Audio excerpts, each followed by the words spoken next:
Hi, everyone. Good afternoon. Welcome to day 2 of Thinking Beyond the Tides. And today's session is the Caribbean Blue Economy. And we have 4 speakers here with us today. We have Hamish Asmath, who is a GIS officer at the Institute of Marine Affairs, working on carbon credits. We have Christopher Walker, Director of Operations and Business Development at SOS Carbon.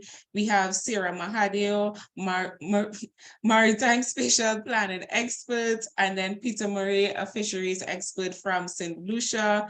And very excited about today. Once again, let me apologize for yesterday. That was just completely out of the blue, but we're here today. Big hair, fresh air. We don't care. We just good vibes, positive energy, and we all are ready to learn about the Caribbean Blue Economy.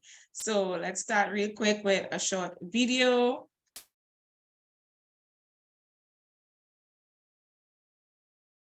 If it will load. You can hear, right? You hear the video? Yeah. Okay. Yep. All right.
All right. And on that note, we start off with Sarah Mahadeo who is the Maritime Spatial Planning expert, who is going to be leading her presentation. So Sarah, the floor is yours.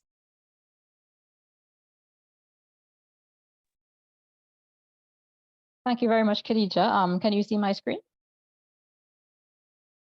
Yes, we can see it. Great.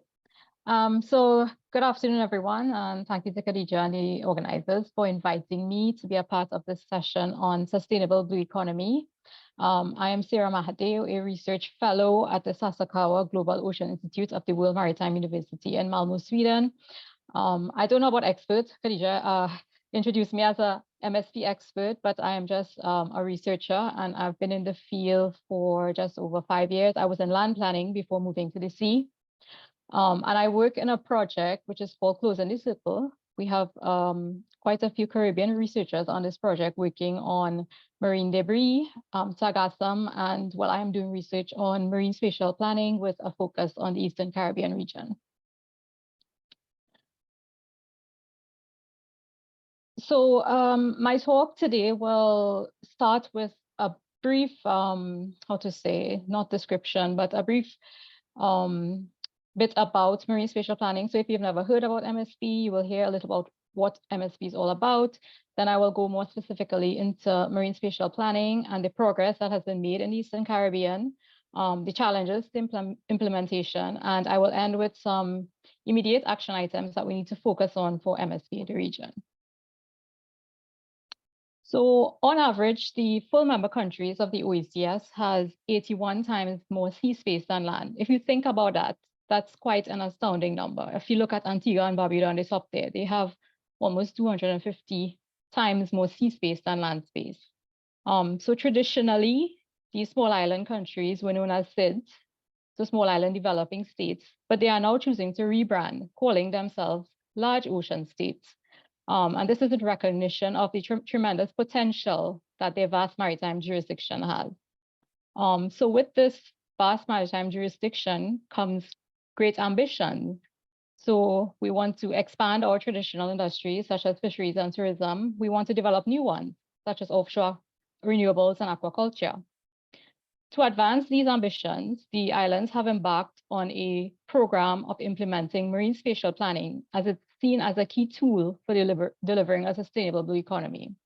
So in conjunction with other activities, such as engaging all stakeholders, obtaining financing and investment, building capacity, MSP is a critical component of an overall strategy to developing a sustainable ocean economy. So some of you may have heard the term before, marine or maritime spatial planning. I will say MSP a lot. We in the business just say MSP all the time. If you have not heard of MSP, this definition here is one of the most widely used. But essentially, marine spatial planning is a comprehensive and strategic process to analyze and allocate the uses of the sea space to minimize conflict between uses and to maximize benefits while still trying to ensure resilience of marine ecosystems. It moves away from single sector planning, which is what we traditionally have in the marine space, and it addresses multiple sectors. And it addresses their interrelationships and cumulative impacts. Through the process, we can try to prioritize areas to achieve certain development objectives. So for example, to meet conservation targets or for the development of new activities such as offshore renewables or aquaculture. It aims to be an inclusive process and it tries to address the needs of the society, but within environmental limits. The graphic is probably a little bit deceptive. You see the planner holding the scale. It's perfectly balanced, but we all know in reality, this is not how it works, but we try. This is what marine spatial planning attempts to do, to balance the benefits with protecting the environment. The typical MSP process involves a series of steps which we go through over the course of a planning cycle. So this step-by-step approach was developed by the IoT UNESCO more than 10 years ago, and it remains the definitive guide on developing a marine spatial plan. So there's an initial phase where we identify need and obtain financial support for our planning process. In the Eastern Caribbean, the need was that we want to develop sustainable ocean economies, and for that, we need to plan our marine space. So after we identify our need, we gather all our stakeholders, and then we go through the various stages of the process. So there's identifying existing and future conditions. So that's step 5 and 6. Those are the data collection phases. Then we analyze the data, we develop scenarios, and then we produce spatial plans. But the process does not stop there. It's cyclical. So we implement the plan, then we monitor, evaluate, revise the plan if development objectives change. We have new data, there's a changing climate, and we need to include that.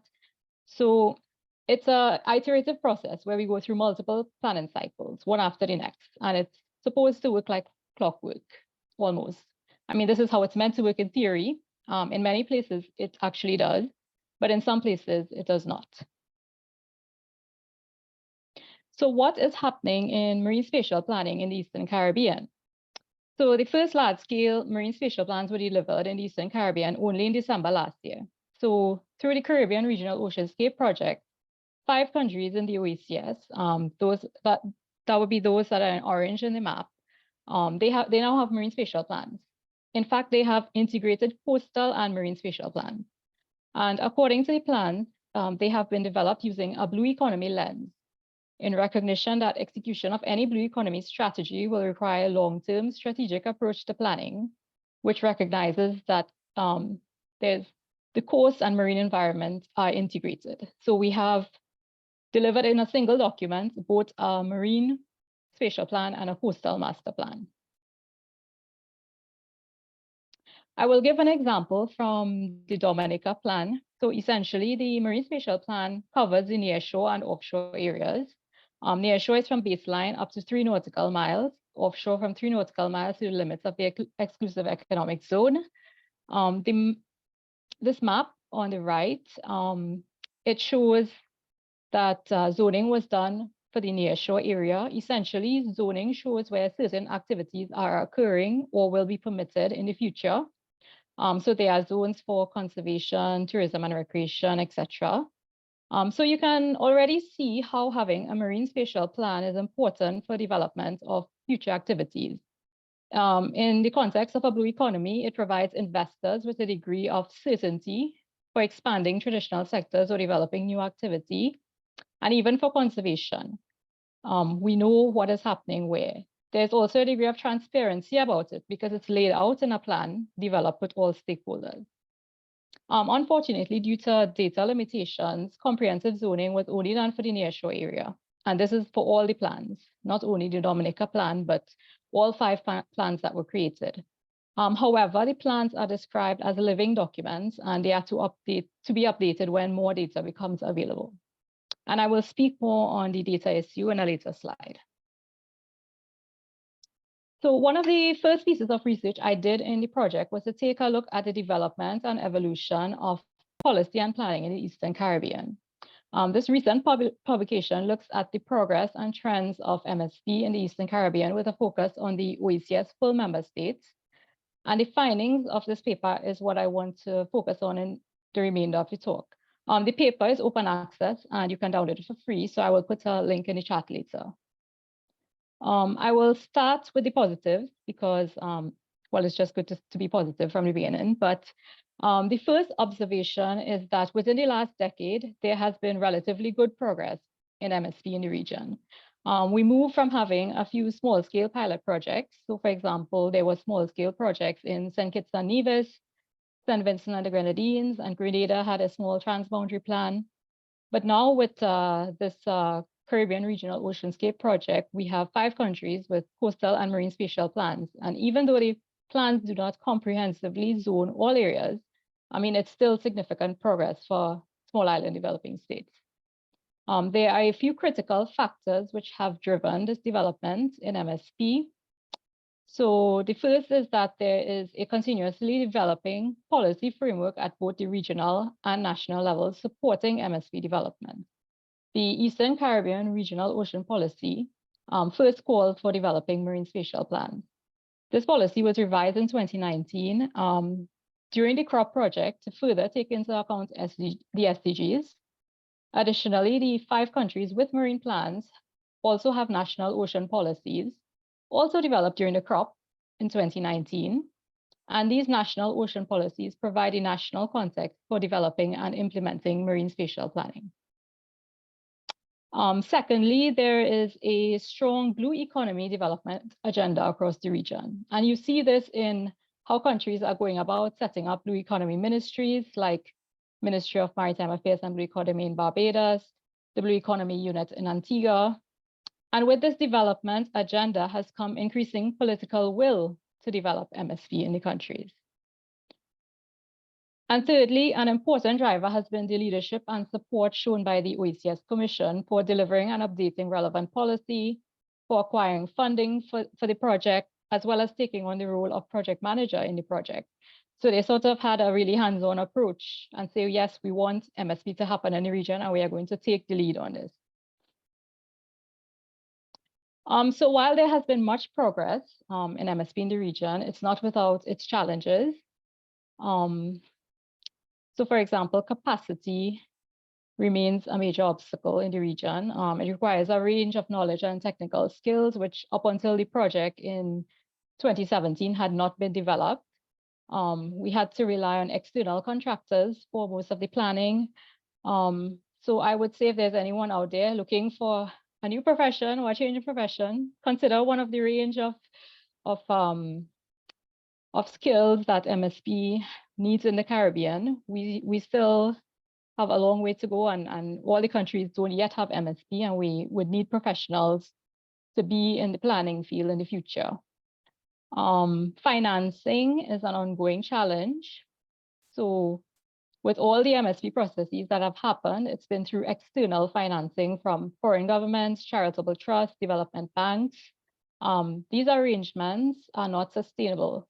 I mean, they are project-based. So if you think about a project has an end, and it usually ends when the plan is produced. So what happened after the plan is produced? We are not quite sure about implementation. And like I said, the planning cycle doesn't stop when the plan is produced. You need to implement the plan, collect more data, review, and start the process all over again. So financing remains an ongoing challenge, and this can affect how MSP is institutionalized in the coming years. Data is another major constraint adversely impacting MSP outputs. We are probably all well aware that the region is data limited. There are basic data gaps for the offshore area in particular, which has resulted in the comprehensive zoning only being done in nearshore areas. And this remains one of the main limitations of the plans. So from a blue economy development perspective, what happens to this vast offshore area that is essentially unplanned? There's the risk that in the unplanned areas, there will be investor-led projects happening, ad hoc piecemeal development in areas where little is known about the environment. And additionally, we don't have any plan in place about cumulative impact. So the current plans only say that individual projects will require an EIA. But then if we have 25 individual projects, each requiring an EIA, how are we managing cumulative impacts? So to conclude, there are some pressing needs for MSP in the region. We must plan for capacity development, not only for marine spatial planning, obviously, but for all the sectors that we would want to develop in a sustainable blue economy. We must begin to think about institutionalizing MSP, so establishing the authority for planning, developing relevant MSP legislation, which we don't yet have. None of the plans are legislated. And of course, we need dedicated budgets within government ministries for planning, not project-based planning. We must resolve the critical data issues. We cannot plan for the offshore areas or update plans if these data challenges remain. And finally, the role of the OECS is invaluable going forward for cooperation across the region. So some of the countries have plans, but our seas are all connected. And so it must be a collaborative approach to tackling problems such as pollution, as well as developing new sectors, or even protecting the environment through transboundary marine protected areas. So there's a major need for cooperation for development of blue economy sectors. And I just wanted to point out some key resources. If you want to know more about the plans, they are all on the OECS website. The plans, as well as the national ocean policies and a host of other outputs that came out of that CROP project, including an ebook on blue economy. Then there's the MSP Global website. It's run by the IOC UNESCO. They have reports and news from all over the world. There's a report on MSP and the blue economy in Trinidad and Tobago on there. And then there's the MSP International Conference that is happening next week in Spain. It will be live streamed on the MSP Global website. And for the first time, there will be Caribbean speakers in 2 of the sessions. And this is testament to the growth of MSP in the region. So Susanna DeVoville-Scott of the OECS will be in a session I will moderate on transboundary MSP. And Alison Wiggins of Barbados. Barbados is currently undertaking their marine spatial planning process. So she will be talking in a session on climate change. And there will also be a session on blue economy. So if that is of interest to you, you can tune in. And with that, I end. You may reach out if you have any questions about my work or about MSP in general. I'm always happy to talk about marine spatial planning. Thank you. Thank you so much, Sarah, for a lovely presentation and for really breaking down MSP. I'm going to use the language now, even though I'm not an expert, but you really are, even though you said you're not. I feel like you are, so please claim it. But yeah, MSP, it was really great. It was very informative, and I feel like those of you who are interested in this field, definitely you could do some more research. You could reach out, and there were a lot of resources provided at the end, so do check it out. Does anyone have any questions before we move on to our next speaker? Now is the time you could just unmute yourself and ask away.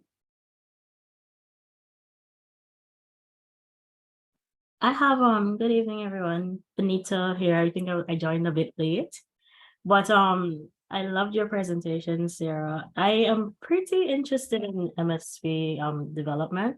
I think Guyana specifically, we're in our infancy of trying to get it done. We're trying to collaborate with, I think, on this EU-funded project to get the ball rolling through like a joint effort with Suriname. But based on your experiences, what would you say the avenues for getting the ball actually going will be? Because I think we were stuck at like this capacity building phase, and to actually get it off the ground, we will definitely need that political will to actually see something happen. But like, just based on your experiences, like how do you actually get fruit from it? Like what are your suggestions? What advice would you give? Well, you were certainly right in saying that there must be political will. That is actually how it happened in the Eastern Caribbean. There was this political will from the regional level, and because the OECS is such a strong regional body for these Eastern Caribbean SIDS, they actually push things forward. If you look at the places where in the Caribbean where it's lagging, it's because of the lack of political will. For example, well, I'm from Trinidad, so I know a bit about the context. We have the relevant policy in Trinidad is still in draft since 2014. It was revised again in 2019, 2020, around there, if I remember correctly. Still in draft. So if the policy is still in draft, then we can't really move ahead with the planning itself. So yeah, you're right. It must be on the political agenda, which is, I think for us in the Caribbean, really an important issue. Like other parts of the world, it's not so much the higher level politics that's needed, but for us, definitely, it must be pushed from that higher level.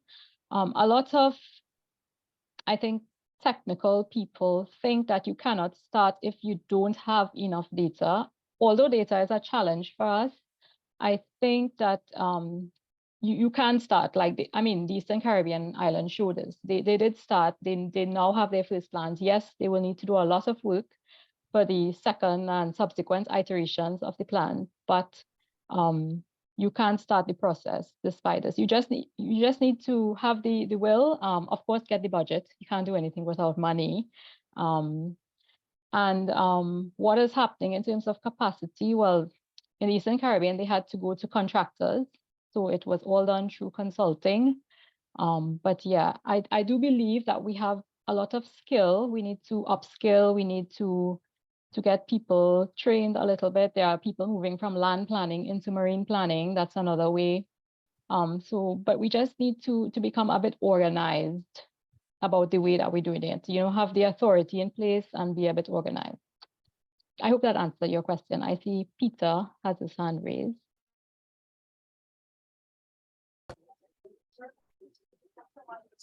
Yes, if I may, I wanted to weigh in on your point about political will.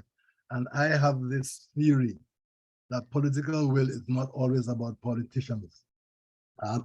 I worked in the Department of Fisheries in St. Lucia for a few years, before 21 years at the OECS Secretariat, now Commission. And I left there in 2013 to come where I am at CRFM Secretariat. What I found over those 40, 20 years was that very often political will is not only about politicians. You have middle-level managers, permanent secretaries, people who are in their comfort zones. And sometimes when we change in these things, bringing on these things like MSP, we're taking them out of their comfort zones and sometimes out of their kingdoms. So very often the change is stymied, not so much because the politicians don't want it. That's one aspect. The other aspect, when we are developing the original ECOP, we took an attitude of just do it. Very often, public servants find themselves being kept back by the thought that they will not get support by politicians, by the thought that they will not get support by senior management. And oftentimes what they need to do is, I hate the phrase, take the bull by the horns and just do it. Nike, I love Nike for that. That motto is beautiful. Just do it. And sometimes when it is done, when people they see something in front of them, that helps generate the will, especially if you then go down to the stakeholders. So the process is, you have the idea, you see the need, you put something together, you talk to the stakeholders, you then come back and say to the politicians at whichever level, whether they be permanent secretaries or people in parliament, this is what needs to be done, and we've got the feedback from the people on the ground. In the case of the politicians, that means the voters. In the case of the senior public servants, that means the stakeholders. And then you move with it. So that's part of the challenge, but I'm not discounting what you've said. I'm just saying that we very often have to realize the concept of political will is multi-tiered. It's not only about parliamentarians and people in politics. Thanks. Yes, thank you for that, Peter. Agreed. We recently, through the university, are in trying to engage with the OACS Commission to do some capacity development work in the region. And that was one of the recommendations, that we look at this sort of high level, what is it, in the public service, that higher level, the people who need to move things forward as a key group that we need to develop the capacity in, because if they don't understand why we need MSP, then it's not going to go anywhere and we're not going to do it.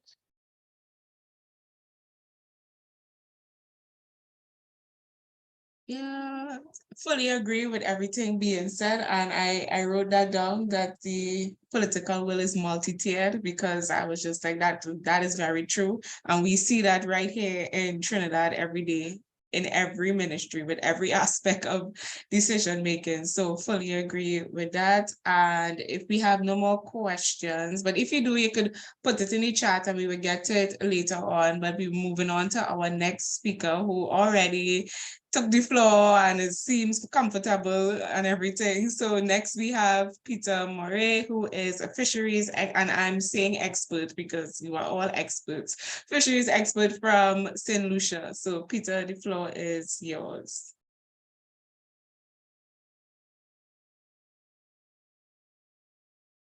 Thank you. I'm trying to share my screen. Let's see if I've got it now. Can you see it? Yes. Yes, we can. Good. That's something Obama said too, isn't it? Yes, we can. Okay. Right. So this is me. I've already spoken to some of my history, so I won't go into that again in the interest of time. I want us to take a look at the big picture first. Where we're talking about blue economy. And the concept of ocean-based blue stems from people coming to the conclusion that, like Sarah pointed out in the case of the OECS, where I spent a lot of my professional time, 81 to 1 is the ratio between sea space. And so, that means that really and truly the future of what you can do is got to be predominantly marine. And this concept emphasizes conservation and sustainable management, not just utilization, but of some measure of conservation, some measure of sustainable management. And it's based on the fact that, if you have a healthy ecosystem, then it's more productive. And if it's more productive, you can get more out of it.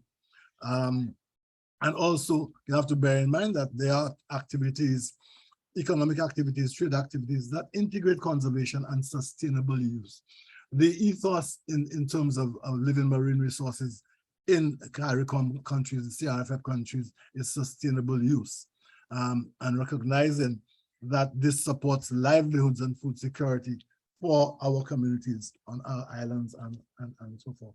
The FAO has taken a look at blue growth, blue economy, and has pointed to, in terms of the living marine resources or living resources, four basic perspectives, I suppose, four premises. One, that aquaculture can promote, if you can promote policies and practices for farming, of fish and shellfish. That is a potential, and we've been looking more recently at integrated multi-trophic aquaculture, primarily looking at in the nearshore region, that 3 mile area, aquaculture there. But there's the capture fisheries, which means that from the larger perspective, supporting what's known as the Code of Conduct for Responsible Fisheries, and a number of other global instruments that speak to restoring fish stocks and combating illegal, unreported, and unregulated fishing. And then we talk about seafood systems in the broad sense, in other words, the value chains. It's not just a matter of catching fish or growing fish, but it's a matter of getting value from it. And in some instances, it may actually mean spending more into adding that value than into catching the fish. And recognizing, of course, that there are regulatory regimes and approaches that need to be promoted to restore our habitats, our biodiversity, and the ecosystem services. We very often forget about the ecosystem services. If we talk in climate change, then things like carbon capture is important. If we're talking about climate change, we're also talking about storm and wave defenses, but we're also talking about things like tourism, other means of getting services out of the marine environment. So that is very, very important. There have been some initiatives, and I'm so happy to see that some have already been mentioned, but we need to point to the general perspective. There are a range of benefits that the fisheries sector can provide to our member states. Unfortunately, some of them are not understood well enough. Unfortunately, sometimes fisheries issues fall under agriculture. You know, it's all food production, but they put it under agriculture, and they're often marginalized, and consequently don't get the type of investment that they can get. And absent this necessary investment, we find that there's been a stifling of statistics and research and developing of supporting mechanisms for the resource management and the type of technological developments and marketing and training that can benefit fishers in the context of a blue economy. It means then, however, or I should say, however, a number of initiatives have considered or have been considered for the fisheries sector. And I'll take a look at some of them. There was a workshop way back in 2014 called Investing in Blue Growth, which sought to bring people together to look at what we're talking about when we're talking about blue economy, familiarizing them with the policy development processes and the steps decision makers will use. And that sort of helped crystallize the concept of blue growth in the region. A high-level meeting was held in 2017 to create the international forum to identify some of these mechanisms. And it sought to build that regional capacity, to speak to regional cooperation, to develop a common strategy to stimulate fish consumption, and to agree on experiences and information exchange to combat and eliminate illegal, unreported, and unregulated fishing practices. And this will come up again because IUU fishing, as it's called, has an important role to play in advancing the blue economy and blue economic growth. There was a project that was implemented by UNCTAD, which called Ocean Economies and Trade Strategies Project, which sought to assist the countries in promoting sustainable trade of products and services. Because we're not just talking about catching fish and eating fish, but there's trade opportunities. Part of the blue economy that's available to us has to do with the ability to trade. And that means a number of things. That means looking at sanitary and phytosanitary standards and conditions. That means looking at value chain development. And all of these things are places where potentially there's scope for livelihoods, there is scope for professions, there's scope for people to go into new fields in these areas. With Ministerial Council also, CRFM Ministerial Council, the ministers responsible for fisheries, established a priority working group. Fish, marine, and aquaculture products in CARICOM is seen as a priority commodity. This has been determined by the Council for Trade and Economic Development, which we call COTEP. And from that, there's a draft strategy and planning document for the development of fish and aquaculture, which is a guiding document. But the point is, from the point of view of professions, we have trade. Trade is an important aspect, and the question of a priority area, fisheries that are called priority commodities, cannot be overlooked in the blue economy. We have also been looking at programs that can develop what we already have. There was a global project which we called Fish for ACP, which was an intra-ACP Blue Growth Program for sustainable fisheries. And unfortunately, the funding was such that they had to focus only on 1 or 2 countries and looking at value chains. And the value chain that was looked at, that is currently being looked at, was Guyana's Atlantic seaboard value chain. As of April of this year, an analysis has been done, a validation workshop has been completed, there's been an upgrade strategy drafted, and they're now in the process of finalizing it. Essentially then, taking that as a lesson to be learned in the seaboard fishery, given that all the things it's gone through, it's got MSC certification and all of these things, and seeing how that can serve as an example for other value chains in the region.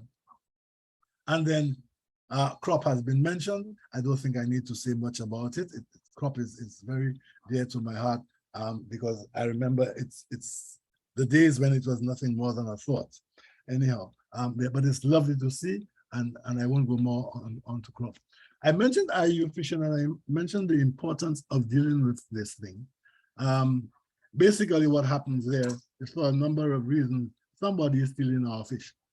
Now, it will be or somebody is getting the fish that we're not managing, or somebody is getting the fish legally, but is not letting us know what they're getting.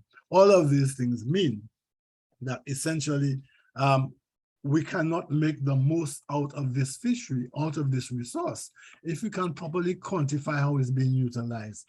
And so there's a global concern about what's called IUU fishing.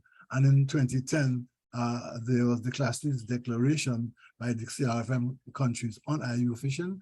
There's a Caribbean Community Common Fisheries Policy and Strategy. We have people who've been, the countries have bought into the FAO Port State Measures Agreement, which looks to how do you manage these vessels when they come on, and a number of others which are there. I won't go into in the interest of time. Feel free to ask me any questions you choose. Then more recently, we have what's called the BECLME Plus project. This is a project looking to promote blue economy development in the Caribbean large marine ecosystems and North Brazil shelf, that's the plus, marine ecosystems through MSP and marine protected areas and ecosystems approach to fisheries. And again, looking at sustainable value chains. And again, as an indicative sort of approach, it's looking at Belize, Panama, Guyana, St. Lucia, and Jamaica as the foci for that, and the lessons learned can be passed on. I want to talk now about bringing this down to positioning our small scale fisheries. Most of our fisheries are small scale in the blue economy discussion, because I think that's where we go into. And interestingly enough, some guidelines for this were provided by the CRFM Ministerial Council just last month. Importantly, the concept is to see our small scale fisheries providing jobs, livelihoods, food security, and trade, but overlapping in our social systems, our ecological systems, our blue economy, and our ocean governance. There's a policy framework that you have to bear in mind. I've already spoken about a common fisheries policy. The CRFM has its own strategic plan, the Eastern Caribbean Regional Ocean Policy, ECOP, and its action plan. There's an OECS Blue Growth Roadmap. FAO has a Blue Growth Initiative. There's the fishermen of the region recently developed a regional code of conduct for Caribbean fisheries that is through the Caribbean Network of Fisherfolk Organizations. And then there's the Copenhagen Declaration on Transnational Organized Crime in the Fishing Industry, because linked to any successful movement and development, you will get crime coming in. And transnational crime has been identified as something that has seeped into the fishing industry directly and indirectly. So it's important to bear it in mind. There are some gaps. There are some gaps and some in terms of knowledge. We need to know more about social and nutritional contributions. We need to consider gender and the number of women participating and how they actually benefit. And gender is about men and women.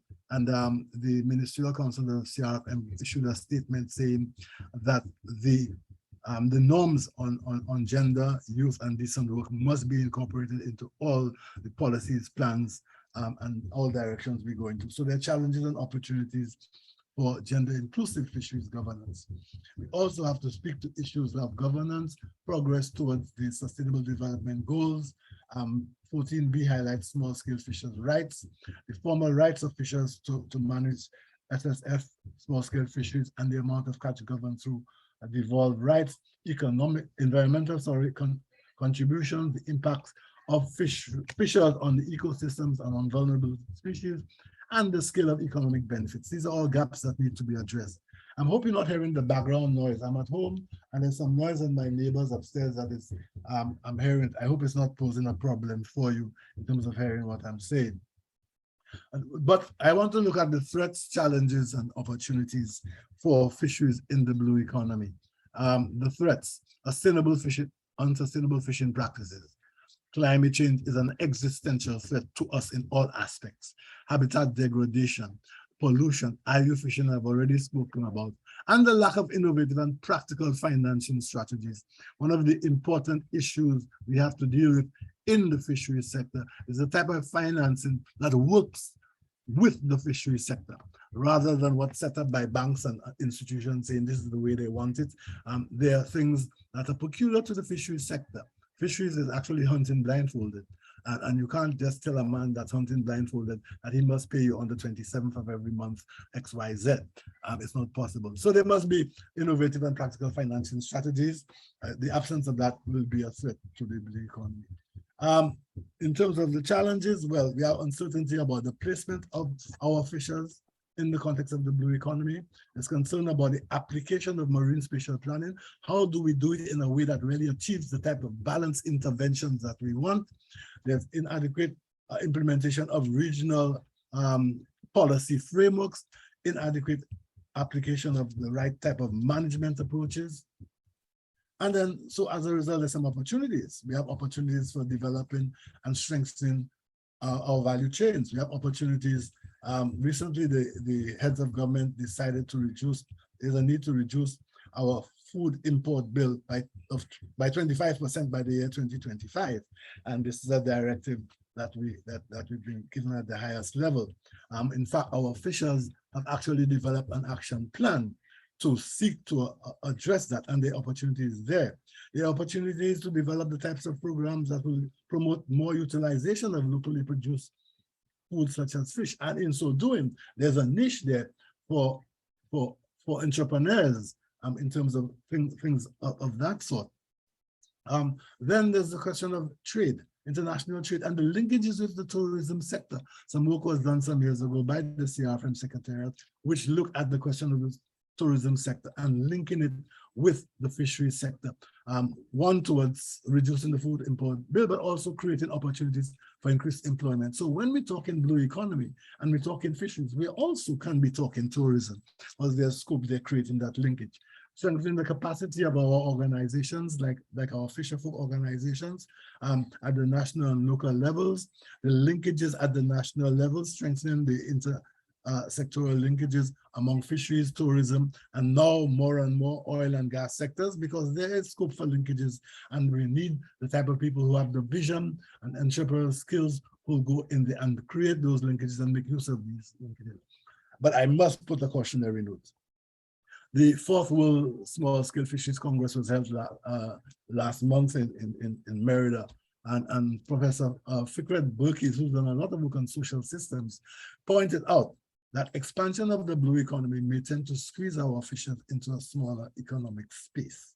So while there is scope for development of fisheries and fisheries in the context of the blue economy, all this talk about blue economy, we find us marginalizing some of our fishers and our fishery sector. And it's a thing we have to be cautious about.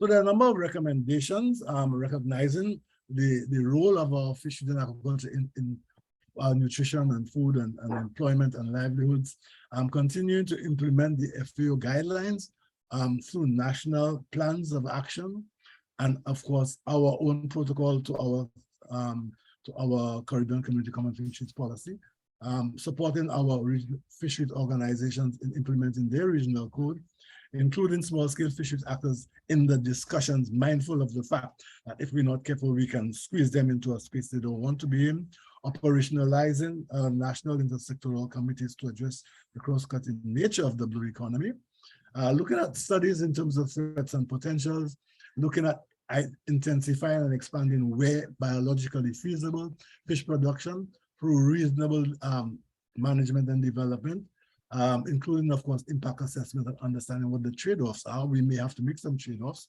looking at signing on to international agreements that can support us in our fight against crime, crime in the fishing industry, committing to collaborating with our regional partners and our national partners and our local governments to invest in aquatic food systems to support the implementation of blue growth and blue transformation. And that speaks to some extent in the context of aquaculture and integrated multi-trophic aquaculture and the scope for professions, for people getting into that as a livelihood, working to building on the policy frameworks that we currently have to develop a common agenda. And looking at mapping the actual mandates of organizations to see how best they can meld in this blue economy, agreeing on how we strengthen and implement our policy frameworks, again, mindful of the questions already in the last discussion about political will, and enhancing the participation of our fisherfolk and our local communities. In addition to recognizing the role played by women throughout our fisheries value chains. In fact, you find while women are not in the majority in terms of going to sea and catching the fish, they're important in other aspects of the value chain and very often take the lead.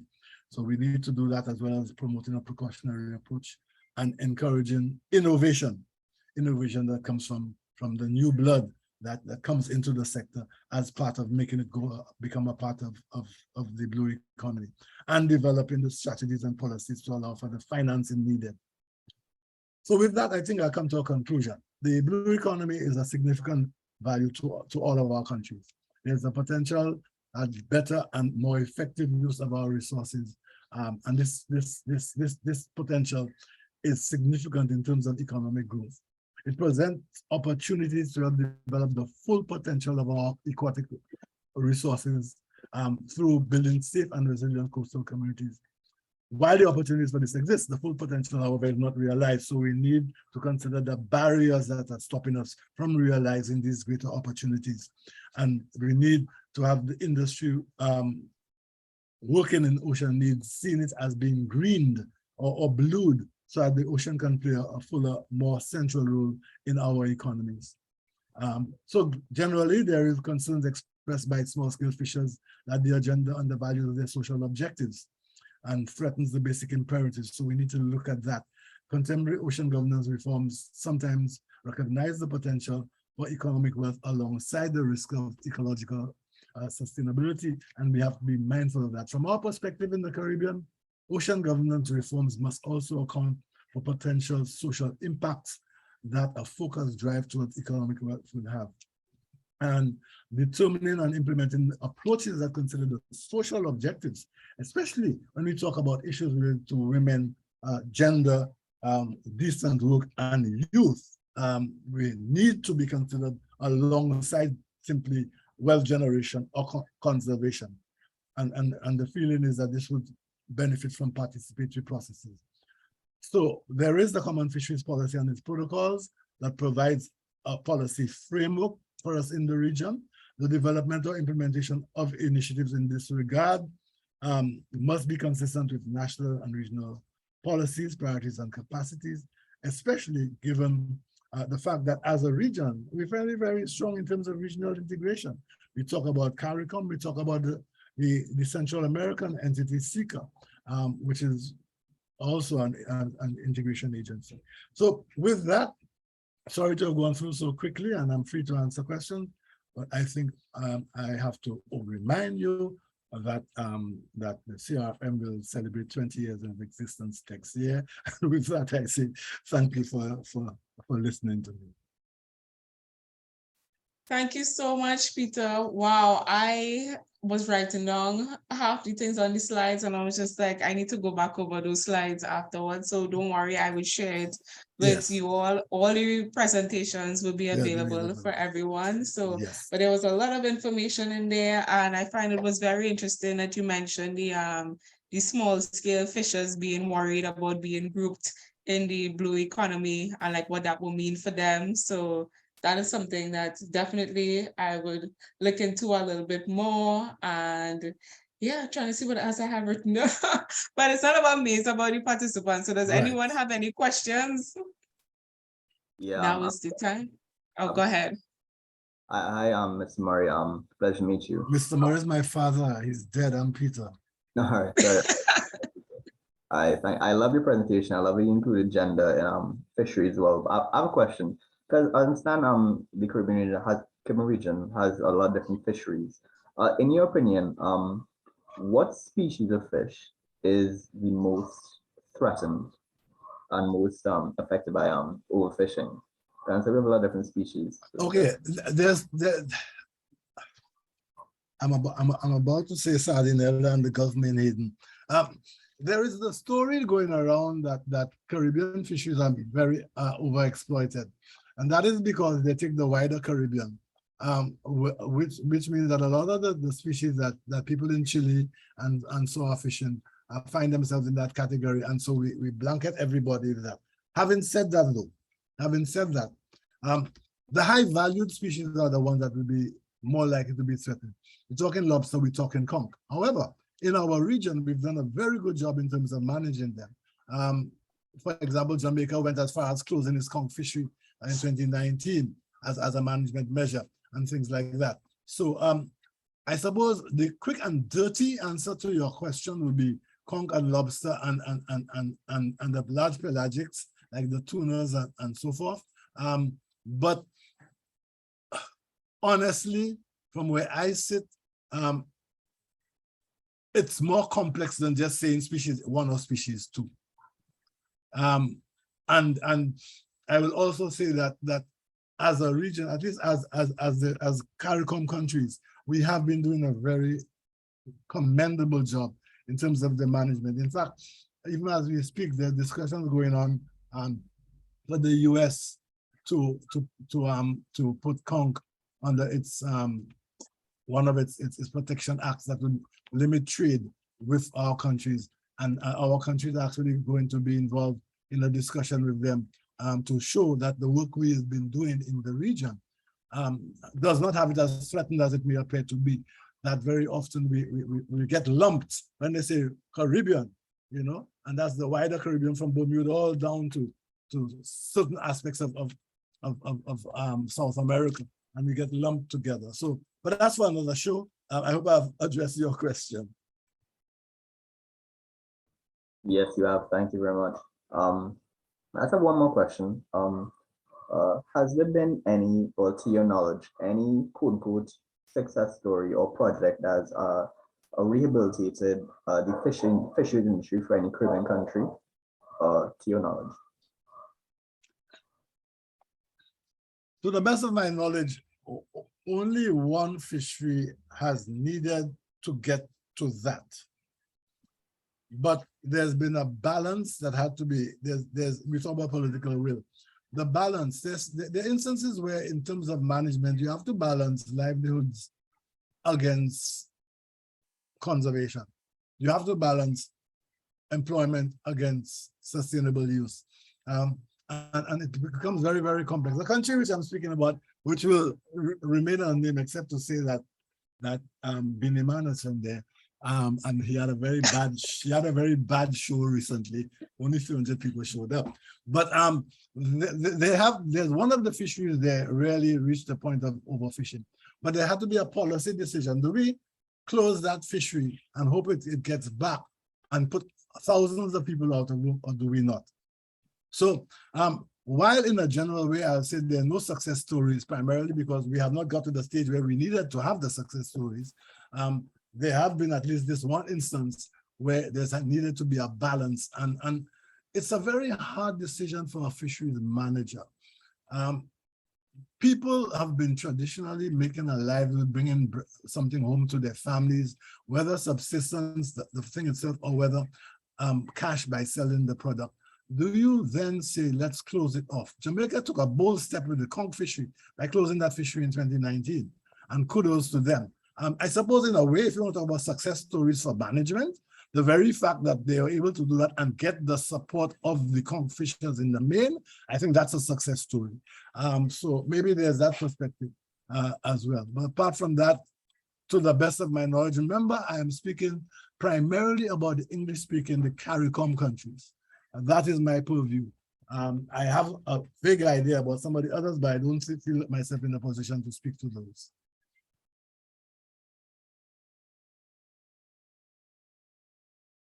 All right, I don't see any more questions, but if anybody has anything, you could drop it in the chat. And like I said, we will get it at the end. But Peter, thank you so much. Like, I honestly learned a lot. And I found it was very interesting that you were saying that because when we hear fisheries, like we definitely think in the region that our fisheries are in a deplorable state, but you're saying that that is not the case, and it has to do with us being grouped with Latin America or being classified with the wider region, and that is a problem.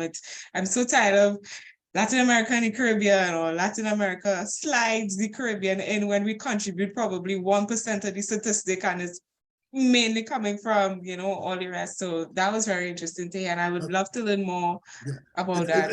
It's not to say that we all good, because some of our fisheries are close to being fully exploited.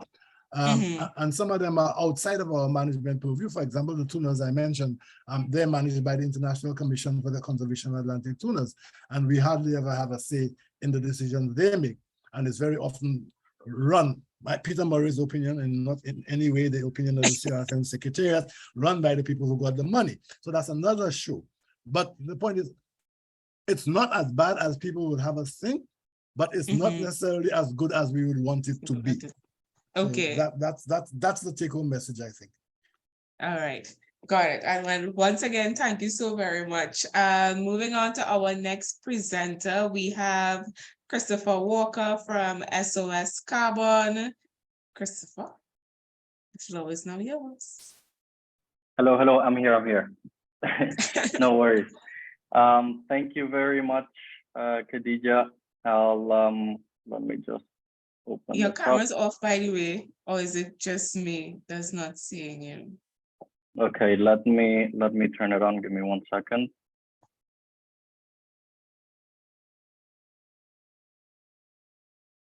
There we go. Can you see me? Yeah, all good. Perfect. Thank you. Thanks, Khadija, and thank you as well to all of the organizers and everybody that's tuned in. Today, I'll be speaking about a problem that is affecting the whole Caribbean and how we are attempting to turn that problem into a solution which creates hopefully new industries and new jobs to the region. Just to start off, I'll just start with a little bit of background about what is Sargassum, this problem that has been affecting the region for the past over 10 years, why it's been caused, as well as what we can do today to sort of solve this problem and turn it really into a solution which provides economic benefits for the Caribbean. So Sargassum has a very long history, all the way back to Christopher Columbus, where the Sargasso Sea was coined. Eventually, this very large area of Sargassum started being created between Africa and South America as well. So it's called the Great Atlantic Sargassum Belt. It spans a very, very long distance, and it has worked as sort of a transport highway for many different species. It's always been considered a very healthy ecosystem.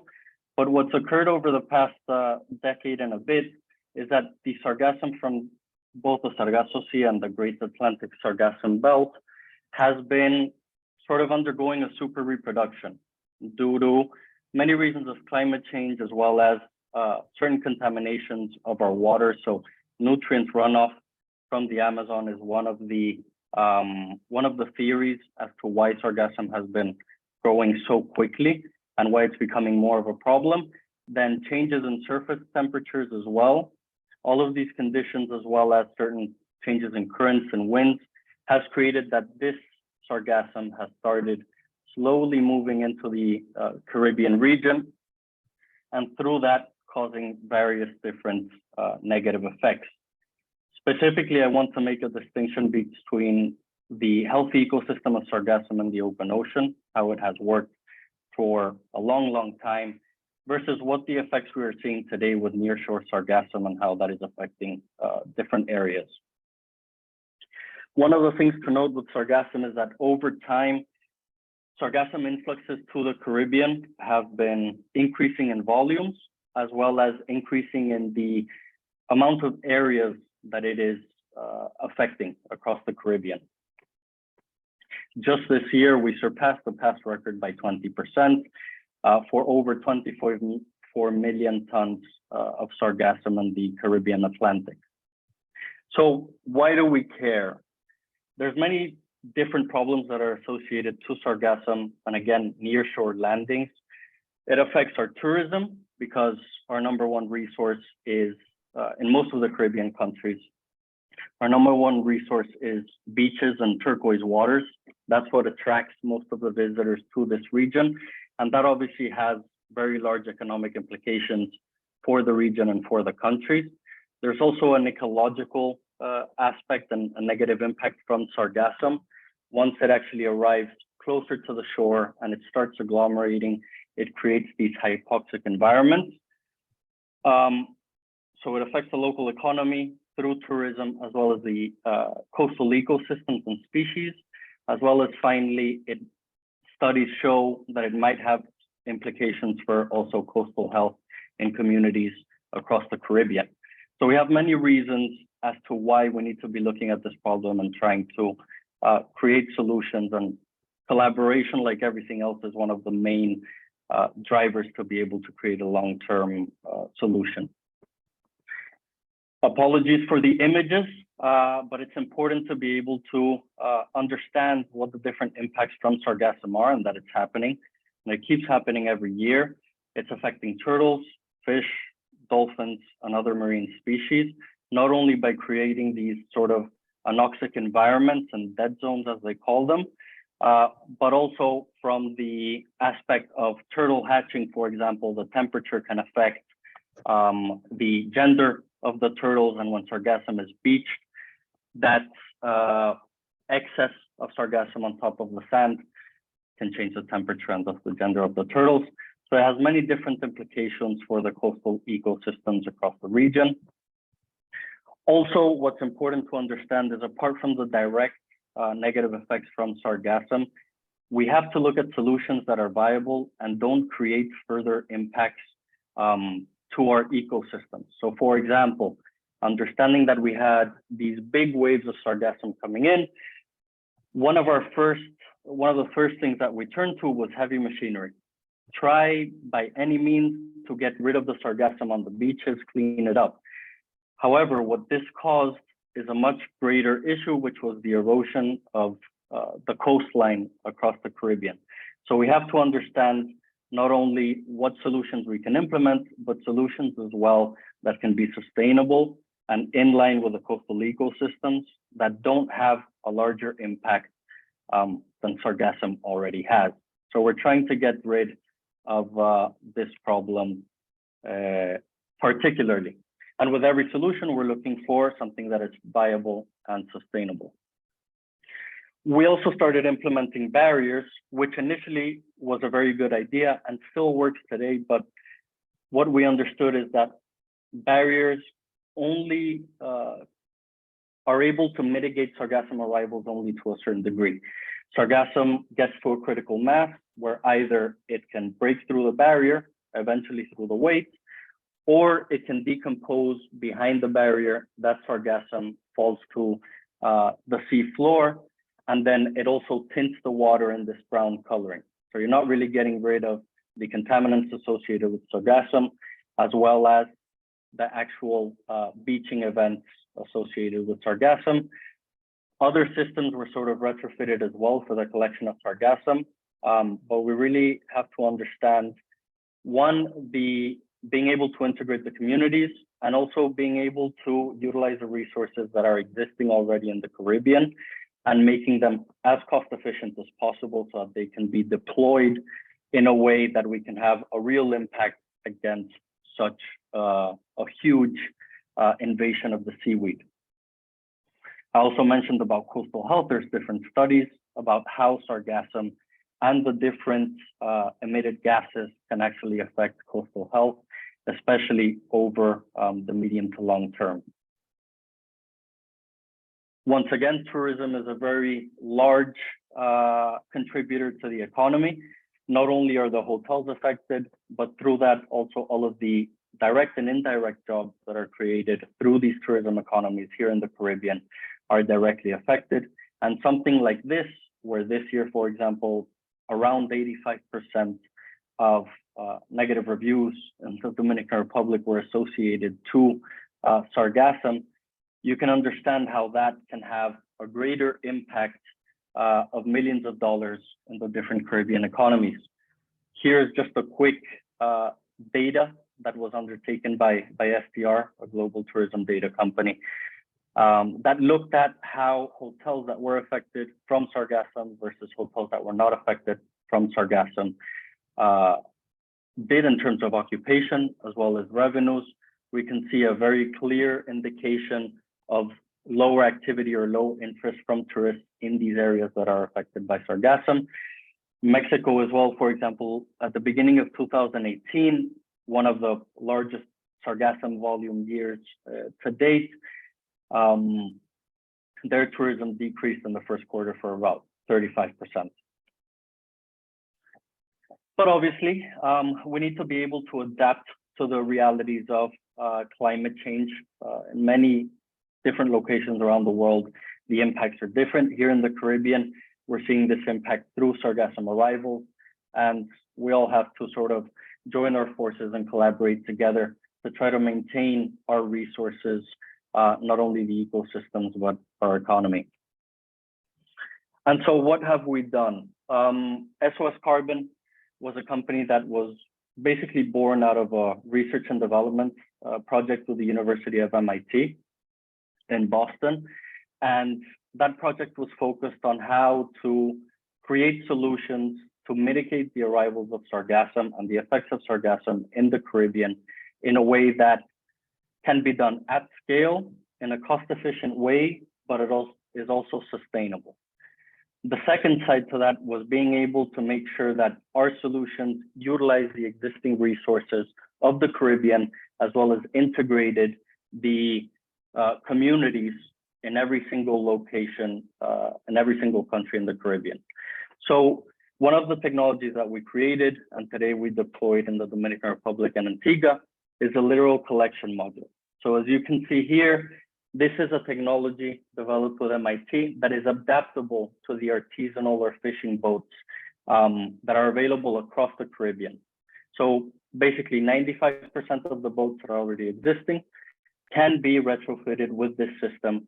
And through the system, you can collect sargassum and be able to, with one system, for example, be able to collect 70 tons of sargassum within an 8-hour working day.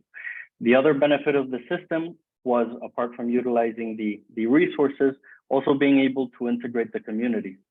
So we started training the actual fishermen here in the Dominican Republic to be able to deploy these systems, and at the same time, through that, be able to create formal employment for the local communities.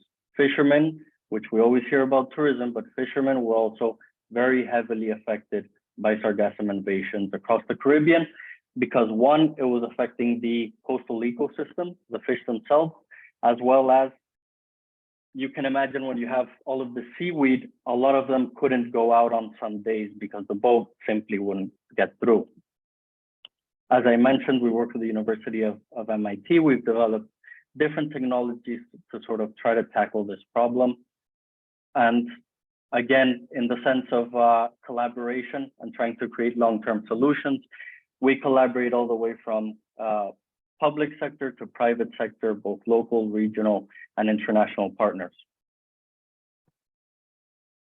We also try to lead in different spaces surrounding sargassum. So anybody that is interested in this area, please feel free to reach out. I left my email in the chat, and I'm happy to discuss ideas as well as information about sargassum and how we can work together to deal with this problem in a united front. We also work with satellite tracking, which is very important to be able to understand how the influxes of sargassum are coming in, and through that be able to create a plan, an operational plan that can deal with the sargassum influxes, which may be larger or in smaller volumes depending on the months. And again, maintaining on the side of creating sustainable solutions. Our first step, once we had the technology and an idea of what we could do, was being able to obtain the environmental permit from the Ministry of Environment here in the Dominican Republic, ensuring that our systems are well monitored and that we are not creating any more environmental problems from our collection services. So just to go through what we do, the first step is really being able to go to a site. Every site is a little bit different. The currents might be different. You might have different wave action, as well as environmental conditions such as corals, which have to be taken into account. And so we create an operational plan which is specific to those locations and allows for a very sort of efficient operation to mitigate the sargassum arrivals. And the idea with this, of course, is to be able to collect sargassum on water and eliminate the heavy machinery on the beaches, which are causing further erosion in the beach. The second step is really being able to incorporate the community through training and certification, not only for the operation of the systems themselves, but also what is sargassum and why is it occurring, and why is it important for the local communities to be involved in solutions that deal with these sorts of problems. After that, we really try to maintain the conditions of safety for the equipment. Usually you would have one captain and 2 operators on each boat.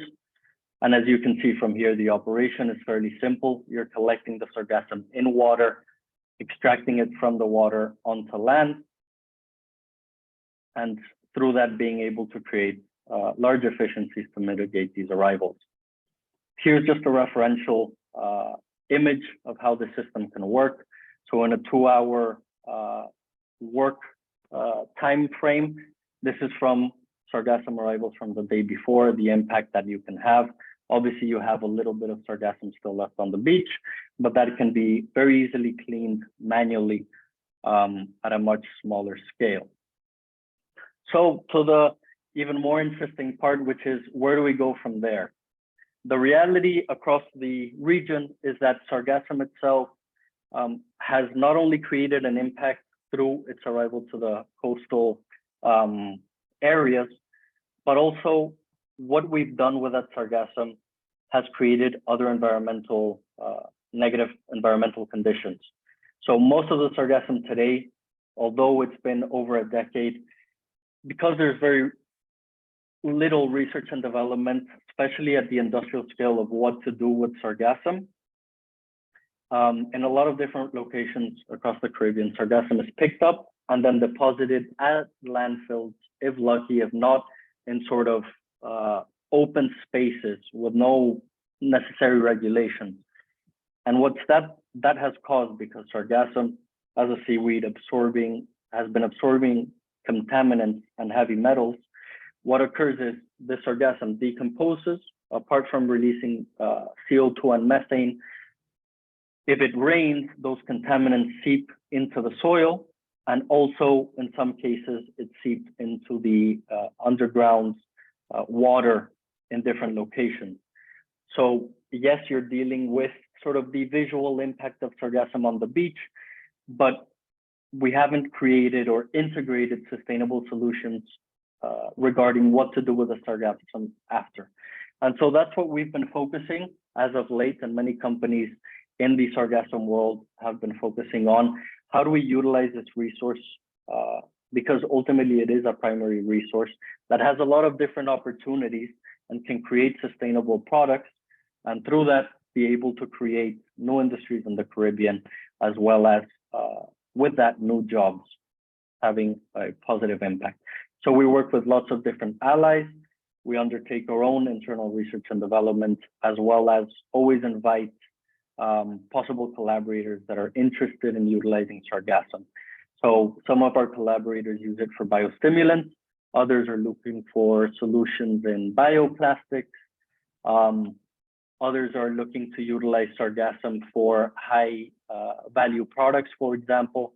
And so little by little, we're creating an ecosystem, whereas Sargassum is no longer a negative situation, which is impacting our ecosystems, our coastal health, and our economies, but rather it's allowing us an opportunity to create new industries locally, and through that, create jobs. Some of the advancements that we've had this past year from the Dominican Republic, we've been able to ship 5 containers full of Sargassum to Finland, to a company that is processing it for high value components for the pharmaceutical as well as the cosmetics market. The idea with that, of course, is although now we've been shipping the Sargassum, over the next 2 to 3 years, that processing, once it is validated at scale, will be actually brought to the Caribbean so that that actually creates local industries and jobs. Some of the other projects that we've been working with is utilizing Sargassum as well as other organic material for composting, and also involving women from the different communities to be able to grow crops and sell them to the hotels, as well as to different local industries in the Dominican Republic and other locations. So finally, just to conclude, we're really focused on utilizing innovation, technology, as well as collaboration to be able to turn something that has huge negative impacts to the Caribbean today into something that really creates positive impacts for the local communities, the economy, the environment, and mitigates all of these health concerns associated to this problem. And also through that, because of the emissions release of CO2 and methane from decomposing Sargassum, be able to provide our own little grain of sand towards the fight against climate change by being able to reduce those emissions that are caused by the Sargassum decomposition. Thank you all for your time, and please, any questions, happy to hear them out and discuss through them. Thank you. Thank you so much, Christopher. As you know, I've been following SOS Carbon for a while, so it was great to see the breakdown, the full presentation. It was really good. I see celebration, and I see a hand up as well. But before we go to the question, I just want to also say that the importance you put on including the local community. It wasn't just about the technology or trying to tackle the problem, but also making sure that the community was involved in the solution. I think that was very important, and I'm glad that you all made that an area of focus. And I'm seeing some comments in the chat. Thank you. Amazing, so insightful, very informative, lovely presentation. So yeah, Thank any you all questions? So much. I believe Peter had one. Peter has a comment. I just want to comment. Yeah, I just want to add, we've been working at the CRFM, been working with New Zealand in looking at the issue of Sargassum, primarily from the point of view of Sargassum products for climate resilience. And they actually identified 23 products, but the decision in going through and speaking to stakeholders are focused on development of 3 liquid fertilizers, which you've already mentioned, soil enhancers, and building materials. And the reason behind this is that because of the heavy metals which you've mentioned, when you extract the liquid goodies out of it, you're left with this solid part that in which the heavy metals can be found. But what has been found is that by diluting them in terms of mixing them with other things that to make as building materials and soil enhancers, you reduce the problem. So essentially, the idea that we've been looking at now, and the next phase is to look how to commercialize that, is you have the Sargassum, you use it to develop liquid fertilizers. What's left, the byproduct from that can be then used as soil enhancers or as aggregate in support of building and building materials. I just thought I'd add that there because I wanted to point to the fact that yes, there are these negatives, a lot of negatives, but there are some opportunities. And I wanted to point to the fact that we are starting to look actively at those opportunities. Thank you. Absolutely. Thanks, Peter. Actually, I met Milton from the CRFM about a month and a half ago with the delegation from New Zealand as well. Yes. And definitely, I really look up to what you guys are doing with New Zealand. And hopefully this is not the only time we'll see each other, because I'm sure we'll be collaborating on lots of those areas. And to your point, I think you made a really, really good point. Not only because of the volumes of Sargassum, but also because of the particularities of Sargassum. Effectively, you can take out liquid gold from it in terms of biostimulant, but how do you then deal with the solid aspect of Sargassum?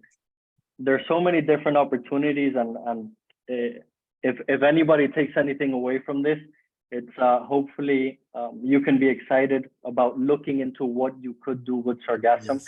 There's so much of it that I really believe we will not only have material for construction from Sargassum or biostimulants or alginate for bioplastics, but hopefully we really create lots of different industries that will completely diversify the economies of the Caribbean, and we'll have forgotten about all of the headaches of Sargassum that we have today. Yeah. Thank you so much. Good point, yeah. Yeah, I see there's a question here from Ato. He says, hi there, great presentation, enjoyed it thoroughly. I absolutely love manatees and I know they eat sargassum. So I was wondering if this sargassum is suitable for them to consume, and if so, is any work being done to use this as a food source for them? Thank you for the question. So that's part of the research and development that I haven't particularly seen any studies with manatees and sargassum. I know that there are a few companies and academics that are looking into utilizing sargassum for feed. However, I couldn't tell you whether directly or with certainty if sargassum can be utilized. If they already eat sargassum, I imagine it doesn't have a negative implication towards them. And I'll take this opportunity again to also clarify, we're not taking their food. We're only dealing with the sargassum that is arriving to the beaches and decomposing and creating these issues. But sure, if you're interested in looking into it, I'm happy to discuss it and see how we can collaborate and look into that. Yes, so as before, if you have any other questions, make sure drop it in the chat. All our speakers thus far are still on the call, so they will be available to answer anything that pops into your mind. I have a few, but once again, it's not about me. So moving on to our next speaker, we have Hamish, who's going to be talking about carbon credits, and very interesting to learn more about this as well. So Hamish, the floor is yours.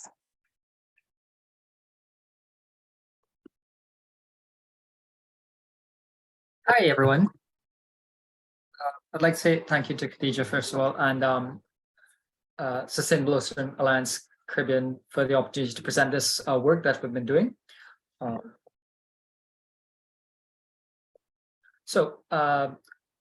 This is just a brief rundown of what we're going to be talking about in this presentation, mostly focusing on the mapping and assessment of carbon in natural ecosystems around Trinidad and Tobago. Focusing first initially on mangrove forests and then moving on to seagrass. And then we could see what exactly we could do with all this data and information. So first of all, you need to get assessment of how much spatial extent you have of your various ecosystems. So using a variety of aerial photography and satellite imagery for a number of different epochs, 1994, 2007, 2014, and 2020, we mapped the mangroves using just basically heads-up digitizing, where you look at the screen and digitize. But we also use other radiometric information from satellites to more clearly identify where is guided by the reflectance and the electromagnetic spectrum, we can say more definitely what is mangrove as opposed to what is not mangrove, like a regular forest. And so with that, we're able to get the total amount of mangrove forests for these various years. And so this is just a little graph illustrating where mangroves are for Trinidad and Tobago. So the blue line illustrates the Tobago mangroves. The orange line is Trinidad mangroves, while the gray line is the combination of both Trinidad and Tobago mangroves in hectares. So you can see, well, we had a little bit of increase in 2007, but subsequent to that in 2014, and we've had a bit of a decrease, but it's stayed relatively consistent since. We were able to figure out exactly some of the drivers of some of the changes in the mangroves. This is the Carney Swamp. It's the largest mangrove swamp in Trinidad and Tobago, and it's also the second largest wetland in Trinidad. It's particularly important because it has the largest roosting, largest habitat for the scarlet ibis, which is the national bird of Trinidad. So this light green color is the mangroves in 1994. This is the dark green is the mangroves in 2007. The blue is mangroves in 2014, and the darker blue is the mangroves in 2020. So generally speaking, you can see there's been a bit of an increase, particularly in the landward direction.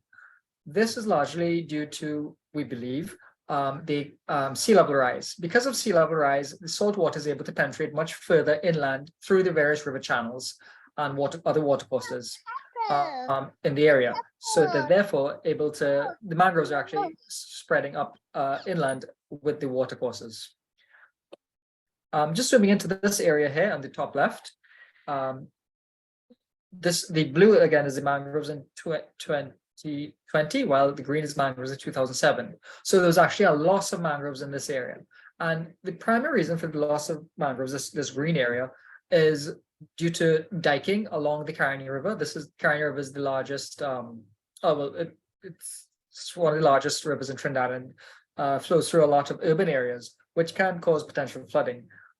So a lot of diking efforts were undertaken, and because it impacted the hydrology and the water flows, this is what we believe is largely responsible for the mangroves loss in this area. So it's just something to bear in mind when you're managing your drainage situations, is that any activities you undertake could potentially have negative implications upon your natural environments. If we're looking at just this zoomed in area here along the coast, the red line indicates the coastline in 1994, while the blue line is the mangrove or the vegetation line in 2020. You can see there's been a recession. This recession is actually really, really pronounced. In certain areas, there's as much as 20 to 40 meters recession in the mangrove line. Now extended over much of the area of the Carney Swamp, we've lost a lot of mangroves. Actually, when you're going down in a boat, you'll see huge numbers of trees have just fallen straight into the Gulf of Paria. That's the water body on the west coast of Trinidad. And it's not just the trees, the soil has actually been lost. And that'll be a particularly important point to remember a little bit later when we get back to some other aspects. And we believe that most of this loss has been due to sea level rise. Basically, sea levels are rising, and the areas where in certain areas, the land is just being lost. Now, this is not happening uniformly along the coastline. In the northern areas, such as near the Carney River and the Blue River in the north, as well as the southern areas now near the Mahadeo River, the coastline is actually being maintained or even expanded, particularly outside the mouth of the Carney River. Now, the reason for this is that these rivers bring down vast quantities of sediment. So these sediments are being deposited, and the mangroves are actually moving and establishing themselves on this sediment. So, but however, the central section of the swamp, in these areas here, there used to be rivers that flowed into these areas. However, due to drainage and agricultural activities and to prevent flooding, they have been largely infilled and redirected to the north and south. Therefore, the central part of the swamp is no longer getting the sediment that was once used to maintain the land area. So again, it's another example of the implications of what you do upstream has a significant amount of effects downstream. Just some information, the IMA has actually published a book on the mangrove forests of Trinidad and Tobago. I think it's available in libraries in Trinidad and Tobago and some bookstores. So you can see before we got the spatial extent of the mangrove forest, but what we're really more interested in getting the amount of carbon held in the forest. That's the above ground carbon. So the usual practice is that you take the diameter at breast height, which is the diameter just above the diameter of the tree, just above the height of the highest prop roots, because red mangroves, those are the mangroves that have these very tall, extensive roots that project above the ground. You have to take the diameter just above that. You also take the tree height. You combine this data together and put it into an allometric equation. An allometric equation is a existing equation developed by cutting down lots and lots of trees of various heights and then relating it to the biomass. So you're able to get the biomass of the tree and you create an equation between the diameter, breast height, and the tree height. So with that, you're able to get the amount of biomass in the tree. Now, part of the problem with this approach is that, one, you have to cut down a fair number of trees in order to create this allometric equation. Also, well, once you cut the tree down, it's not possible to go back and then do any other research on the tree. Additionally, it's very difficult to cut these trees down in the mangrove forests and then get them out, weigh them, and get the amount of biomass in the tree. So most of the time, the biomass that they get, the tree height that they get up to is around 12 to 14 meters high, whereas we have trees in Trinidad that go up to 32 meters high, 32 meter high tall mangrove trees. So basically, you're using an equation that's only developed for trees from less than 12 meters, while you actually have trees that go up to 32 meters. Also, trees that are that height are arguably the most important because they hold the most amount of carbon. So using a small range of trees to predict extrapolate for a much taller tree, which is not necessarily could really result in some issues. So in order to improve these allometric equations, Professor John Agard at the University of West Indies St. Augustine Center for Innovation and Entrepreneurship, he had the idea to get a terrestrial laser scanner, this to recreate the mangrove trees in 3D. And so we started a collaborative project with the IMA. So what LiDAR is a kind of remote sensing technology that sends out hundreds of thousands of pulses per second and is able to range that pulse of energy. And so it's able to recreate things in 3D. This must mention this project was funded by the UK government. So this is the terrestrial laser scanner. It's a Leica BLK 360, which we it's not really meant for use in the outdoor environments. It's really meant for architectural drawings, but it's what we could afford. And so we were able to co-opt it to use it in the swamp. So this is a LiDAR point cloud of a location in the river swamp. So from the center of the picture, this clearing to the edge is roughly 150. Oh, sorry, it's roughly 80 meters. So it's roughly 150 meters in radius, this entire point cloud. So I'm just going to zoom in on this little red box. So this is not a picture. This is actually recreation. This is the 3D point cloud. So it also associates the correct true color with each individual point. So you can see these are the extensive, very complex mangrove roots. This mangrove root, for example, goes 6 meters up from the ground to here, 6 meters. So it's they're very, very tall. I think that's me there actually. The other two people are just some other people that work at the IMA. So again, this is the 3D point cloud, so you can capture the trunks as well as the branches in great detail in 3D. So use this LiDAR point cloud. So this is one tree that we were able to extract.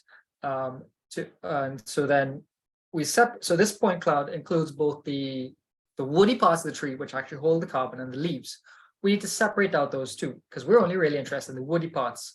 So by doing a lot of manual and automated processes, we're able to extract just the woody fraction. And then on the right here, you have just the leaf fraction. So we then take all these woody points and then we run it through some other algorithms and functions where it builds cylinders in all of these roots through the trunk and into the branches. With that, we're able to come up with the volume of the tree. So we do that for a range of different trees, and then we're able to get a new, more reliable, more precise allometric equation, where we therefore now relate the diameter breast height as well as the tree height. We can develop a new equation that's more specific to Trinidad and Tobago or any location that where this is undertaken, to come up with a better estimate of carbon in the individual trees. Additionally, we have because these trees are not being cut down, we can go back in 5 years and rescan the tree to see how much it's grown. And that would be very interesting research applications. So this project was undertaken in Trinidad and Tobago, and some other test sites were also done in Jamaica.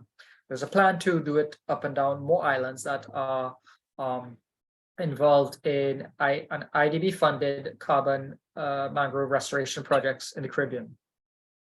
So, we have the carbon in each individual tree, and we have an allometric equation. But we need also to know the amount of carbon in a few sample plots across Trinidad and Tobago. So at these locations, we set up 32 different plots, 26 in Trinidad, 6 in Tobago. A total of 1,592 trees were individually measured. And with that, we're able to get the total amount of carbon in that plot.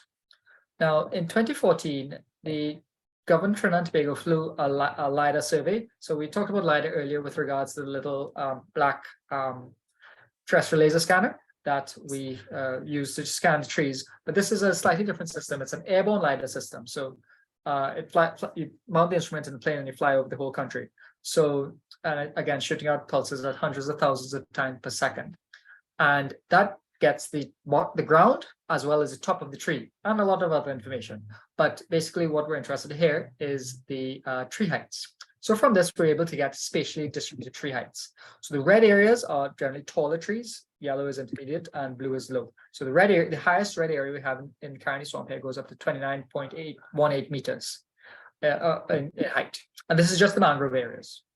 So remember, we had the LiDAR plot data, we have the new allometric equation. So using that data, we're able to come up with a predictive equation for the above ground mangrove forest carbon. So we're able to convert this tree height plus all that other stuff we took before into actual mangrove carbon estimates.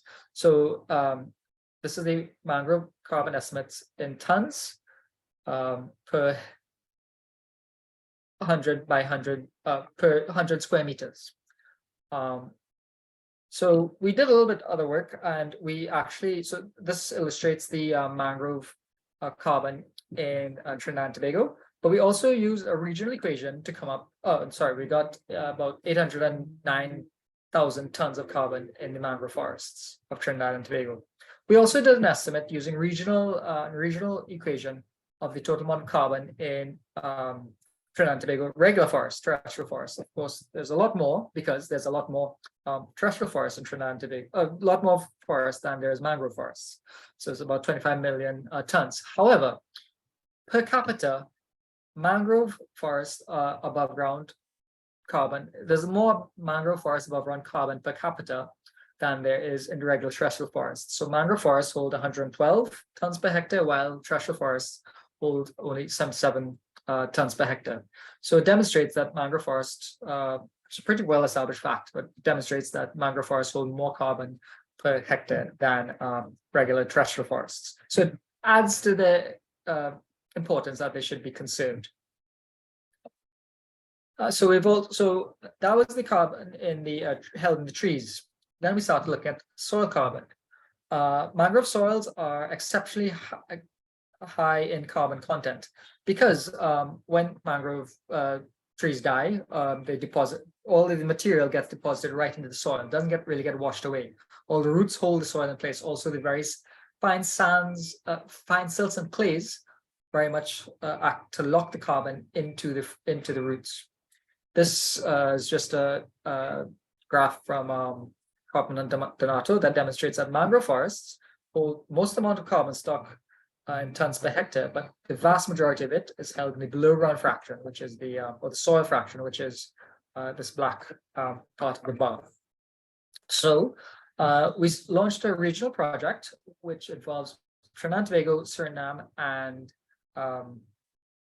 Guyana, so we took soil cores, top left. This is the soil core. We reached down to just about a meter, just over a meter and a half, maybe, in certain locations.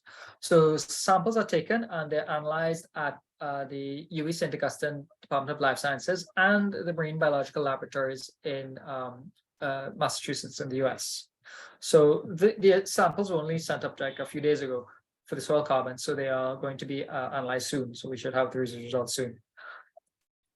So then we moved on to mapping of seagrasses. Again, using aerial photography from a variety of epochs, we're able to map the extent of seagrasses in Tobago. This is the Bucco-Bonaccord Lagoon in Southwest Tobago. We also conducted using side scan sonar, which is just another remote sensing type of technology. We surveyed the areas within the Bucco-Bonaccord Lagoon to get an estimate of the density of seagrasses in this area. So the IMA has actually been tracking the amount of biomass at 5 different sites in the Bucco-Bonaccord Lagoon for quite a number of years. The earliest station starts in 1992 and goes up to 2020. And over time, as the seagrasses spread, more stations have been added. So that's why there's no data in these early parts, because there was no seagrass back here in 1992 up until I think it's around 2000. So the green line is the above ground fraction of the seagrass, while the brown line is the below ground fraction of the seagrass. That's like roots and rhizomes, while the greens is the leaves and the shoots. So we have the amount of biomass in these areas. We also added 16 different, we have a total, additionally to these sites, we added 11 more sites, so a total number of 16 sites around the Bucco-Bonaccord Lagoon, where the same information on above ground and below ground biomass was assessed. And we also took sediment cores. So this is myself and another researcher driving a core into the seagrass, because a lot of sediment is supposed to be, a lot of this carbon is actually held in the sediment. And these samples were just sent across to for analysis. And so we should hopefully have the results before the end of the year.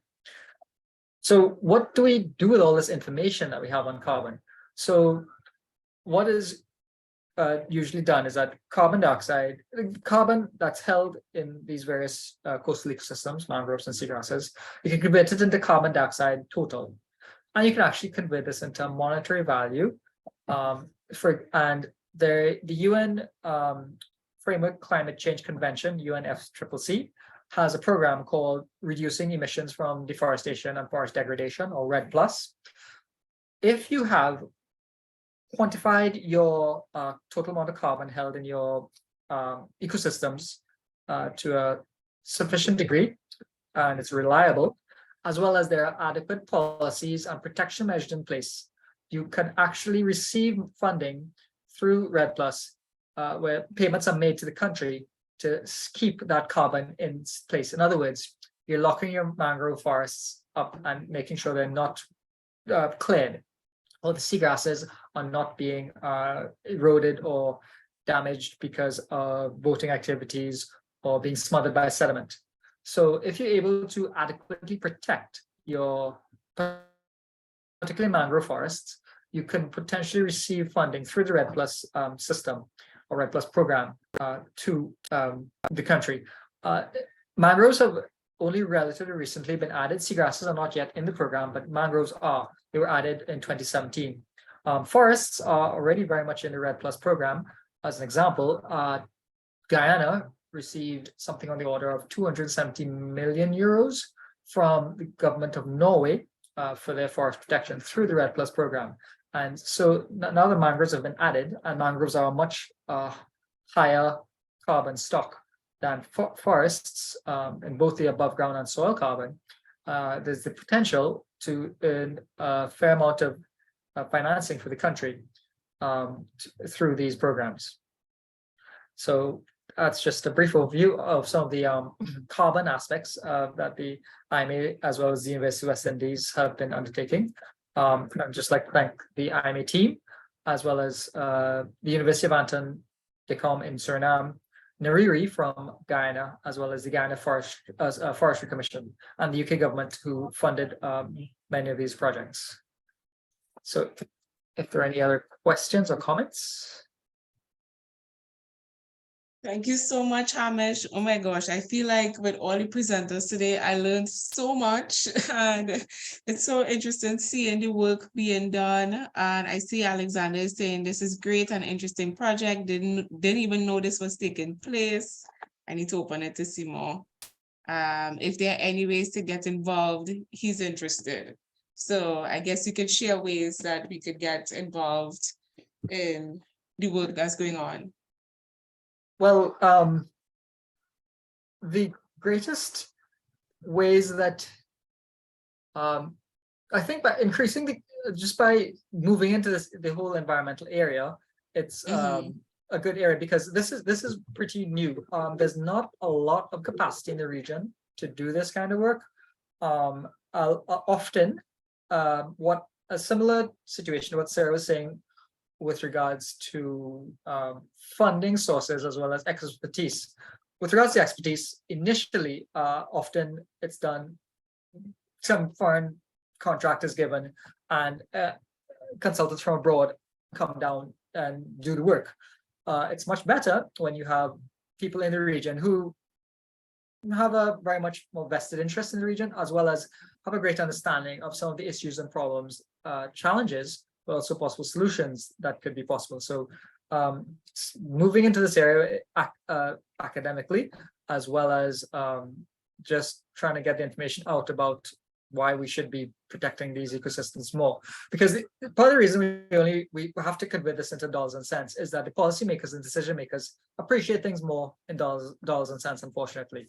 That's the area of ecosystem services. So we're translating the natural capital value of these ecosystems into dollars and cents, because policy and decision makers as well as people understand it more, as opposed to saying, it's a mangrove forest, a biodiversity hotspot, and a whole lots of carbon. If you convert that into a monetary value, people pay attention more, which is good and bad in certain respects. But yeah, so I guess moving into this area so that you can actually do this kind of work in the future, because it is taking off. There's funding being released through institute in Grenada to do carbon assessments for the region and how to incorporate it into the financial reporting systems. So this area is really starting to become much more active in the area. Yeah, I would just like to echo some of the comments in the chat that was saying that this was very informative and stuff, and I fully agree. And I think by all of you all being here today and showing and presenting on the different work being done in the region is very helpful for us as a youth organization, because now we could see and understand what's happening and then probably develop initiatives and projects that align with some of the work that is already existing and support however we can, because there are grants for us to develop all these projects, and I know they are short term, but we are very much interested in these topics and getting into this field, and this is one of the ways that we can do that. And I see Swilan has her hand up, so Swilan. Hi, Hamish. Great presentation. I was wondering if there were any more advanced technologies for the allometric equation globally. Also, you mentioned that seagrasses, that's not a part of the RED Plus program right now, but is there talks about that being streamlined soon, and you guys are like basically, doing the needful and it will be ready for when that happens? Cool questions. Regarding the first part, with regard to the allometric equations specifically, not so much because it's very much based on the ground. Well, there are some other LiDAR remote sensing technologies whereby you actually could have a backpack with a LiDAR unit mounted above your head, and you just walk through the forest and it collects all the information in that way, and it automatically bundles that together. Those are pretty cool. They're a little bit expensive, more expensive than this system, but that would actually be able to allow you to get the data quicker. Because when we set this up, we set it up on one particular tree, whereas with a backpack unit, you can actually walk through a much larger area and capture all this information in great detail. But with regards to the estimation of carbon, there are other remote sensing technologies, such as using synthetic aperture radar. There are satellites up there that mostly from the European Space Agency, that are in SAR satellites, synthetic aperture radar, that can give you an approximation of. There are algorithms that exist to give you an estimate of carbon, as well as the optical satellites. The problem is that for both the optical satellites is that both the optical and SAR system is that we have so much biomass in the tropics. They at the upper levels, they are not as reliable. So again, the most important sections of the ecosystem to assess carbon that you want to get values for are less reliable, and so therefore you're less sure. LiDAR is really the best one. There is a space-based LiDAR system now that has a relatively large footprint, but it can be effectively used for regular forests. For swamp, like mangroves, which occupy a much smaller extent along a coastline, so you're not so sure the space lasers actually can hit it and sample it. It's a bit more problematic. But in time, space LiDARs will become greater in density. They'll have a better sampling, so we would be able to extrapolate more information from that. So we're getting there. And the estimated seagrass, seagrasses, yes. yeah. No, I have not heard of any work yet with regards to getting seagrasses incorporated, but there are other there's been demonstrated that seagrasses are very important. So there are other funding mechanisms to protect seagrasses. Not right now through REDD+, but there are other ways I've heard. It's possible to leverage your seagrass protection to actually earn money. But this is just one step with regards to determining how much carbon is there. You have to have the policies and protection measures in place to actually be able to demonstrate that this carbon will be locked up. As it is right now for Trinidad and Tobago, I would say that we don't adequately have our protection measures in place. So although we have quantified it, we need to have those measures in place so that we would be able to sign up through REDD+ for both our forests and our mangrove forests.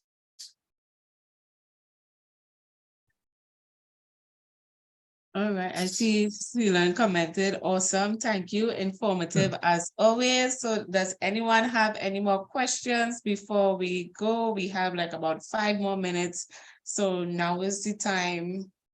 If you have anything that you need to absolutely get off your chest in this moment. If not, then all of our speakers, I feel, well, let me not speak on behalf of you guys, but is it possible for our participants to reach out to you all if they're interested in getting any more information or anything like that? You could feel free to drop your contact details in the chat so that we can make that happen. You all provided such excellent presentations that were super informative. I learned so much, and I know for a fact that everyone else also learned a lot, and very keen to continue learning as well. So I see no one has any questions. So before we go real quick, I just want to say thank you so much to all our speakers, Christopher, Hamish, Sarah, and Peter. Thank you so much for presenting today, answering to my call, and creating a very safe and informative space for us, the youth, to learn and be engaged. It is very much appreciated.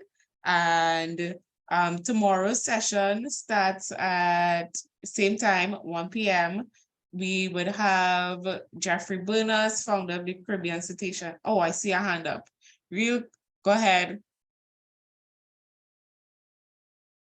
Or was that an accident? It's N Neptune. No, this person was asking Hamish if the mangroves from Carney to Nariva are connected. Well, no, they're not really connected. There's the Carney swamp is on the west coast, and the Nariva swamp's on the east coast. And the Carney swamp is a lot larger than the mangroves in the Nariva swamp. The Nariva swamp is more of a wetland swamp, but it does have a fringing mangroves running down the coast, which is where the Nariva River actually gets flow of water up from the river mouth. So not really. They're different different sides of the country. Yeah. So it's not really connected. Yeah.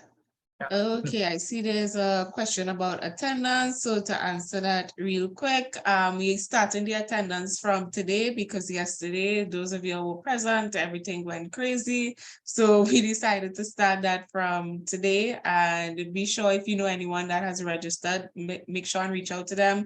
Let them know the links are being sent out via email or calendar invites. And with that, we will send out the invites to the remaining of these sessions this evening. So expect to see probably like 3 or 4 calendar invites coming in. And like I said, tomorrow's session is Caribbean Marine Technology and Conservation. So we're gonna hear from the Caribbean Cetacean Society, Michelle Casabon, Manette, who is a sea turtle expert. We're also going to hear from Dr. Brandon, who does stuff on wave energy, and Dr. Kimberly Baldwin, who looks at drones and in Sargassum monitoring. So on that note, we have 2 more minutes. I see somebody asking more questions. In the sea level rise, would they be joining like tidal swelling? No, that's probably with regards to the mangroves. No, they wouldn't be joining because there's a amount of topography in the way between the 2 locations. But they will spread with both Caribbean mangroves and Nariva mangroves are slowly spreading more landward. It's kind of problematic in Nariva swamp because Nariva swamp is largely a wetland swamp, and the mangroves are slowly starting to replace certain areas. But there are some things you could be taken if you have adequate freshwater flow.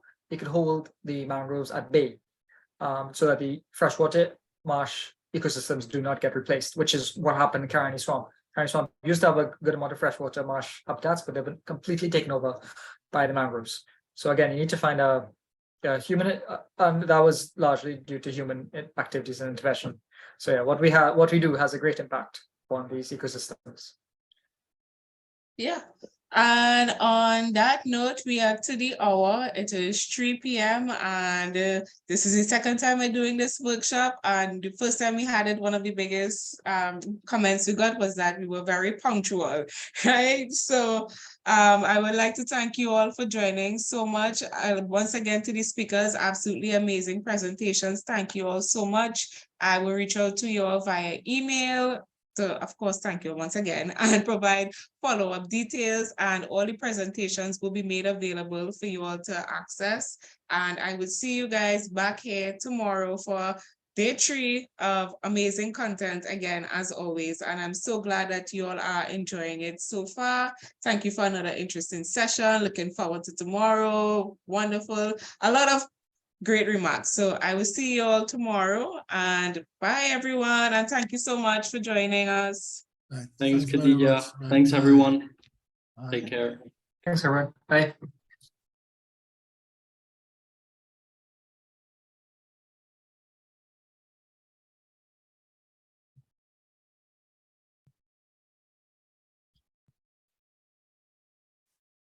Bye guys. I'll see you all tomorrow.